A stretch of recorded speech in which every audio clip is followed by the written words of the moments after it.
Akala mo lang yun. Ako yung pinsan niya. Sa akin siya nagkukwento. Hindi ko na nga masikmura eh. Parang hindi mo naman deserve na lokohin.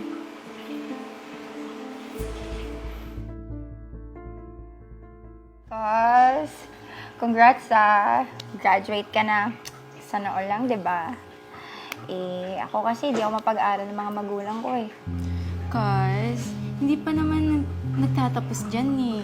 Marami pang oras. Susunod ka. Alam mo, Kaz, bukod sa nakagraduate ka na, swerte mo pa dun sa boyfriend mong mayaman, no?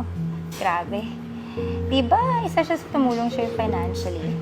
Meaning, Oo nga kasi, kahit hindi ko hinihingi yun, kusa talaga. Kaya nga sabi ko sa sarili ko, babawi talaga ako sa kanya. sana all. Uy, be, may bisita ka pala. Hindi mo naman sinabi. Hindi ko alam eh. Mahal, pasok ka. Upo ka muna. Gusto ko sana makita yung pinakamaganda kong girlfriend. Mahal. Ito nga pala. Dala ko para sa'yo. Nag-abala ka pa. Salamat ah. Nga pala si Guy, pinsan ko. Po. Cause si Kurt nga pala, yung boyfriend ko. Hi. In fairness, masaya akong makilala ka. Thank you so much. Nice meeting you. Nice meeting you too. O siya, maiwan ko muna kayo ah. Maghahanda lang ako ng merienda. Sandali lang. Sige, mahal.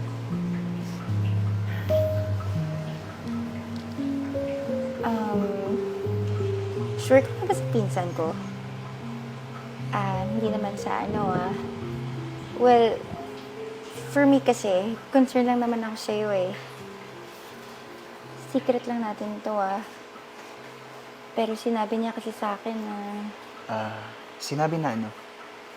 hindi naman sa pero hindi ko na kasi matiis eh.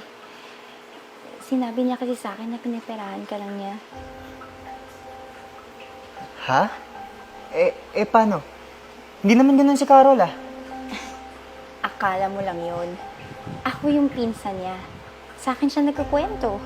Hindi ko na nga masikmura eh. Parang hindi mo naman deserve na lokohin.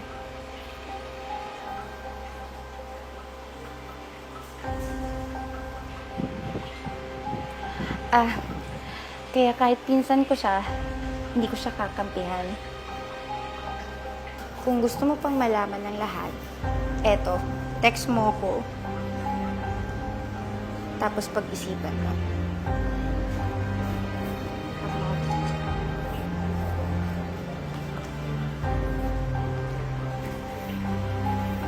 Oh, nag-uusap na ba kayo? Mabuti naman para maging komportable ka dito sa bahay, mahal. Cause, ako ba? Kung saan ka masaya, Kas. O so paano? Alis na muna ako Enjoy kayong dalawa dito. Ha? Aalis ka? Maganda pa naman ako ng merienda. Kabakas. Quality time nyo na yung dalawa, no? Enjoy kayong dalawa dito, ha? Bye-bye na. Bye-bye. Alam ko ba dyan sa pinsan ko? Tara, kain na lang tayo. Sige, mahal.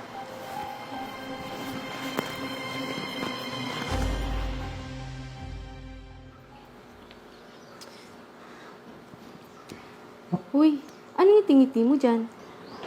Buti ka pa, masaya. Ako, eto, hindi ko alam yung gagawin ko. Bakit? Ano bang problema? Kasi itong si Kurt Pagkatapos pumunta sa bahay, hindi na nagparamdam.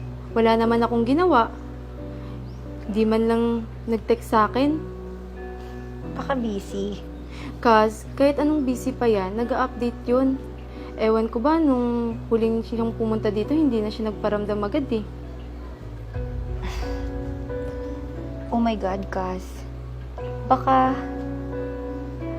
What if ayaw talaga sa buhay na meron ka? I mean, di ba sabi mo sobrang yaman niya? Tsaka marami siyang business. Baka na-turn off dito sa bahay mo. Uy, hindi naman. Alam naman yung ganito yung bahay ko Well, for me lang, Kas kasi di ba nga sabi mo mayaman siya? May possibility talaga na makahanap siya ng ka-level niya. Alam mo, kung ako sa'yo, huwag ka nang mag-expect na magkakabalikan pa kayo.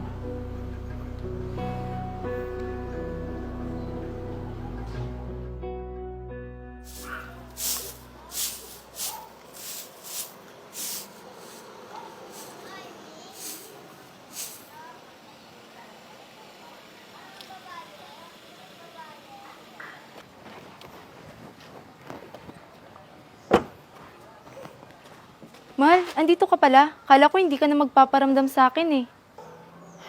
Excuse me?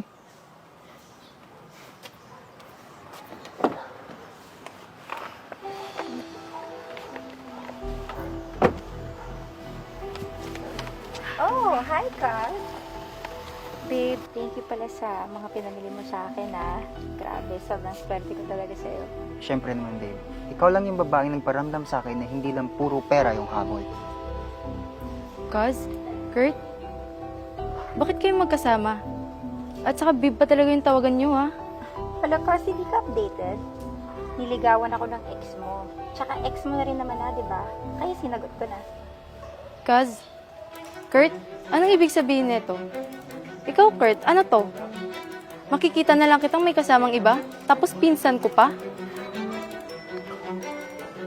Ano ba, Carol? Hindi pa ba obvious? Hindi na kita gusto.